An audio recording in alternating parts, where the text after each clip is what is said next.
হজ শুরু হওয়ার আগে যেহেতু দীর্ঘ একটা সময় আমরা এখানে অবস্থান করব, সেক্ষেত্রে আমাদের প্রাত্যহিক রুটিনটা কেমন হবে এই বিষয়টা অনেকেই জানতে চেয়েছেন।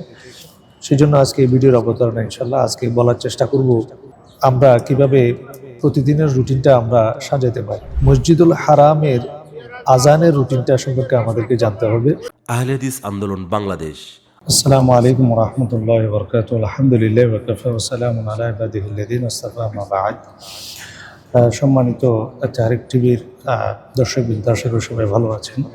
আলহামদুলিল্লাহ, আপনারা জানেন আজকে শুক্রবার, সৌদি আরবের তারিখ অনুযায়ী আজকে হচ্ছে 14ই যুলকাদা, এবং আলহামদুলিল্লাহ গত 19 এপ্রিল 2026 সাল থেকে আলহামদুলিল্লাহ বাংলাদেশ থেকে, চট্টগ্রাম থেকে 19 তারিখ থেকে এবং প্রায় 16-17 তারিখের দিক থেকে এবং ঢাকা থেকে সৌদি আরবে হজের উদ্দেশ্যে হাজির হুজ্জাত সাহেবগণ সৌদি আরবে আসছেন আলহামদুলিল্লাহ।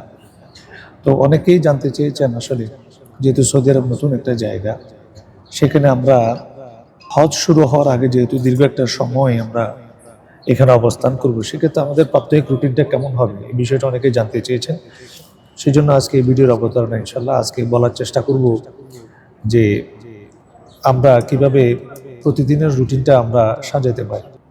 প্রথম বিষয় হচ্ছে মসজিদুল হারামের আজানের রুটিনটা সম্পর্কে আমাদেরকে জানতে হবে। আজানের রুটিনটা হচ্ছে,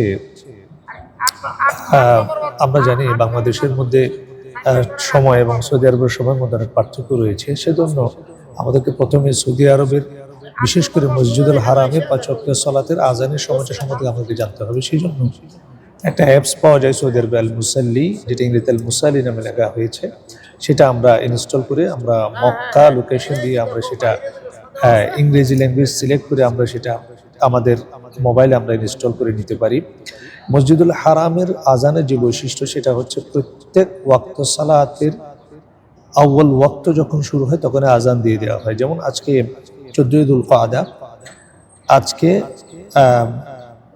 আজান দেওয়া হয়েছে, ফজরে আজান দেওয়া হয়েছে 4টা 29 এবং ঠিক তার 4টা 43 একামত শুরু হয়ে গেছে। অর্থাৎ 15 মিনিট মতো আপনি সময় পাবেন আজান এবং একামতের মাঝখানে।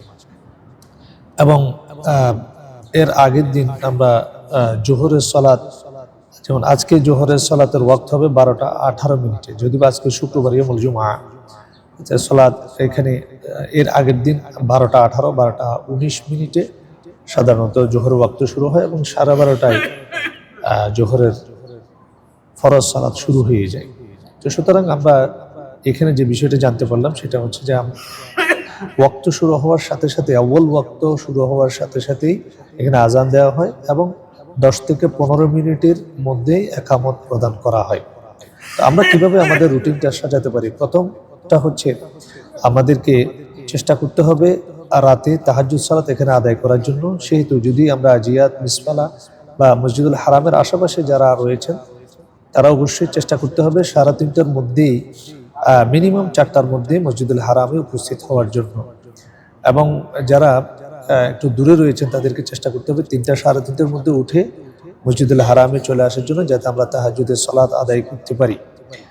এরপরে যথারীতি ফজরের আজান হয়ে যাবে ইনশাআল্লাহ। ফজরের আজান হওয়ার পরে আমরা ফরজ সালাত আদায় করার পরে, এখানে প্রত্যেক ওয়াক্ত ফরজ সালাতের পরে এখানে জানাজার সালাত আদায় করা হয়।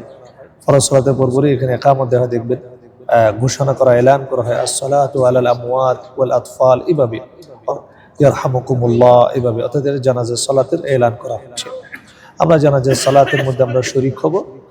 জানাজার সালাতে শরীক হওয়ার পরে আমরা যাদের শারীরিক সক্ষমতা রয়েছে তারা চেষ্টা করতে হবে, আমাদের সাধারণত ওমরা করার পরে আপনি আর মাতাফে, মূল মাতাফে, কাবা সম্বলিত যে মূল মাতাফ, সেখানে প্রবেশ করতে পারবেন না। আপনাকে এই মূল মাতাফের বাইরে মসজিদুল হারামের 2য় তলা 3য় তলা টপ ফ্লোরে মাতাফে, বিকল্প মাতাফের ব্যবস্থা করা হয়েছে। অর্থাৎ কাবা ঘরের চারিদিকে বিল্ডিং গুলাতে আপনি সার্কেল করতে আপনি তাওয়াফ করতে পারবেন, সেখানে আপনি চাইলে তাওয়াফ করতে পারবেন। সুতরাং ফজরের সালাতের পরে তাওয়াফ করা হচ্ছে সবচেয়ে আউয়াল সময়। সেজন্য আপনার চেষ্টা করতে হবে ফজরের সালাতের ফরজ এবং জানাজার সালাত আদায় করার পরে তাওয়াফ করার জন্য আমাদেরকে চেষ্টা করতে হবে, কারণ আল্লাহ রাসূল সাল্লাল্লাহু আলাইহি ওয়াসাল্লাম বলেছেন তাওয়াফ হচ্ছে, এবং উলামায়ে কেরামের বক্তব্য তাওয়াফ হচ্ছে সালাতের ন্যায়। আল্লাহ সুবহানাহু ওয়া তাআলা তাওয়াফের মধ্যে শুধুমাত্র কথা বলার অনুমোদন প্রদান করেছেন। তো এরপরে যাদের শারীরিক সক্ষমতা নেই তারা যে কাজটা করতে পারেন সেটা হচ্ছে যে আমরা ইশরাকে সালাতের ওয়াক্ত পর্যন্ত আমরা জিকির আজকার করতে পারি। জিকির আজকারটা করা যাবে ইনশাআল্লাহ। আমরা ফরজ সালাতের পরে যে জিকির আজগারগুলো করে থাকি সেই জিকির আজগারগুলো কোরআন তেলাওয়াত আমরা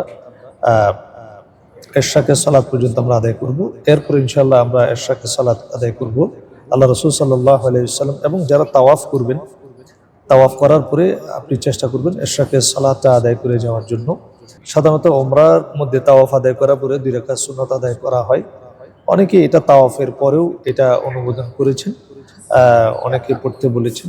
যেহেতু ইশরাকে সালাত আদায় করার একটা বিষয় রয়েছে, আমরা তাওয়াফ করার পরে ইশরাকে সালাত আমরা 2 রাকাত আদায় করব। আল্লাহ রাসূল সাল্লাল্লাহু আলাইহি ওয়াসাল্লাম বলেছেন, যদি কোনো ব্যক্তি ফরজ সালাত আদায় করার পরে ইশরাকে সালাতের জন্য অপেক্ষা করে এবং মসজিদের মধ্যে অবস্থান করে জিকির আজকার করে, আল্লাহ সুবহানাহু ওয়া তাআলা তাকে একটি কবুল হজ এবং কবুল উমরা করার সওয়াব দিবেন। সুবহানাল্লাহ। অন্য হাদিসের মধ্যে বলা হয়েছে যে মানুষের শরীরে 360টির উপরে হাড়ের জোড়া রয়েছে এবং প্রত্যেক মানুষের উচিত প্রতিদিন তার এই হাড়ের জোড়ার জন্য কাফারা আদায় করা। আল্লাহ রাসূল সাল্লাল্লাহু আলাইহি ওয়াসাল্লাম বলেছেন, কোনো ব্যক্তি যদি ইশরাক সালাত আদায় করে এটা তার প্রত্যেকটা অঙ্গের প্রত্যেকটা জোড়ার কাফারা হয়ে যাবে। সুবহানাল্লাহ। এরপর আমরা যেটা করবো সেটা হচ্ছে ইশরাক সালাত আদায় করার পরে আমরা হোটেলে রুমে চলে যাব। আমরা সকালের নাস্তা খেয়ে আমরা রেস্ট করার চেষ্টা করব। এরপর আমরা চেষ্টা করতে হবে, যেহেতু 12:30টায় হচ্ছে জোহরের জামাত মোরলেস, যেহেতু আমি আগেই বলেছি সৌদি আরবে যে কাজটা করা হয়, যে জিনিসটা করা হয় মসজিদুল হারামে বিশেষ করে শুরু হচ্ছে ওয়াক্ত যখন শুরু হবে, আজকে যেমন 12:20 ওয়াক্ত, ফর এক্সাম্পল 12:20 ওয়াক্ত শুরু হয়েছে, কালকে 12:19, এরপরের দিন 12:18, 2 দিন পরে 12:16, 12:15, যখনই ওয়াক্ত হবে সেই সময়ে আজান দেওয়া হয়। সুতরাং এই বিষয়টা খেয়াল রাখতে হবে। সে অনুযায়ী আমাদেরকে জোহরের সালাতের জন্য প্রিপারেশন নিতে হবে। জোহরের সালাত শুরু হওয়ার মিনিমাম 10 থেকে 15 মিনিট আগে বা 20 মিনিট আগে আপনি যদি ভালো জায়গায় বসতে চান, বিশেষ করে যেহেতু এখন মুসল্লিদের পরিমাণ অনেক বেশি, আপনি যদি মসজিদুল হারামের ভিতরে অবস্থান করতে চান আপনাকে অবশ্যই আজানের আধা ঘন্টা আগে অবশ্যই আসতে হবে। সেক্ষেত্রে আপনাকে চেষ্টা করতে হবে 12টার ভিতরে, 12টার মধ্যেই আপনাকে মসজিদে প্রবেশ করার জন্য আপনাকে স্টেপ নিতে হবে, ইনিশিয়েটিভ নিতে হবে।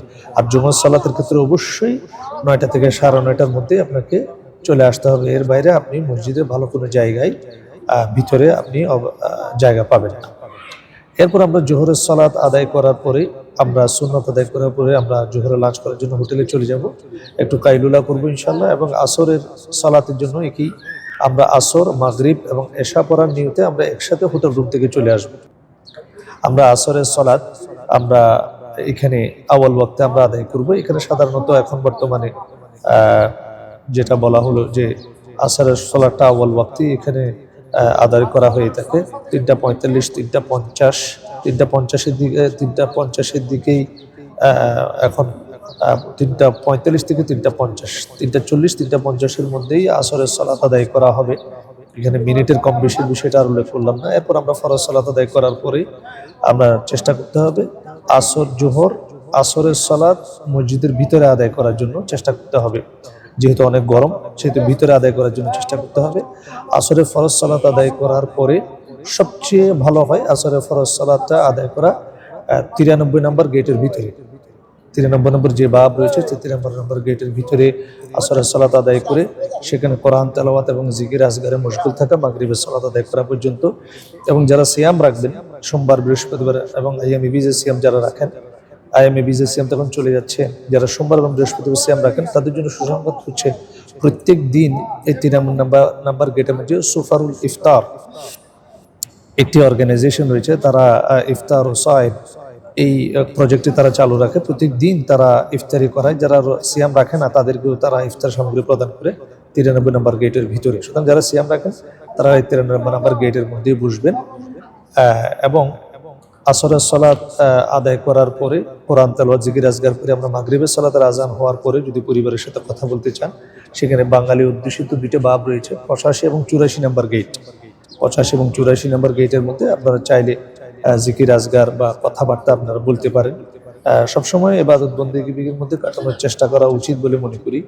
এবার আপনার যদি হাজত থাকে, পাশেই আপনার দৌরাতুল মিয়াহ লেখা থাকে এরকম, বা পাবলিক টয়লেট লিরিজাল ওয়ান নিসা আলাদা আলাদাভাবে দেওয়া থাকে, সেখানে আপনারা করতে পারেন। এরপর আমরা এশারের সালাত আদায় করে আমরা আবার হোটেলে চলে যাব ইনশাল্লাহ, এবং ডিনার করে যত তাড়াতাড়ি সম্ভব আমরা ঘুমিয়ে যাওয়ার চেষ্টা করব। মাগরিব এবং এশার সালাতের মধ্যে এখানে সময় খুবই কম, 1 ঘন্টা 20 মিনিট থেকে 1 ঘন্টা 30 মিনিট মতো সময় এখানে পাওয়া যায়।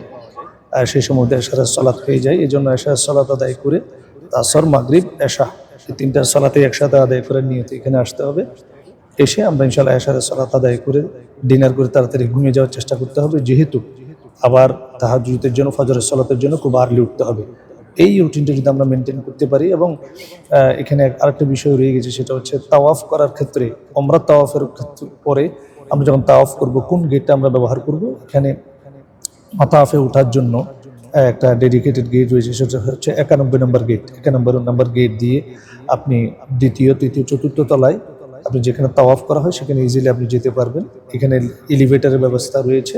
আপনি 91 নম্বর গেটের মাধ্যমে আপনি এলিভেটর ব্যবহার করে দ্বিতীয়, তৃতীয় এবং চতুর্থ একদম টপ ফ্লোরে আপনি মাতাফের জন্য, তাওয়াফ করার জন্য আপনি যেতে পারবেন। আল্লাহ সুবহানাহু ওয়া তাআলা আমাদেরকে হজের দিনগুলোর যে নিয়তে আমরা এখানে এসেছি, হুজ্জাজ ইকরাম, আল্লাহ সুবহানাহু ওয়া তাআলা আমাদেরকে আল্লাহর ইবাদত বন্দেগী, আল্লাহর সন্তুষ্টির জন্য, আল্লাহর ইবাদত বন্দেগী, জিকির আজকারের মধ্যে যাতে আমরা আমাদের সময়গুলো কাটাতে পারি, আল্লাহ সুবহানাহু ওয়া তাআলা আমাদেরকে সেই তৌফিক দান করুক। আমিন।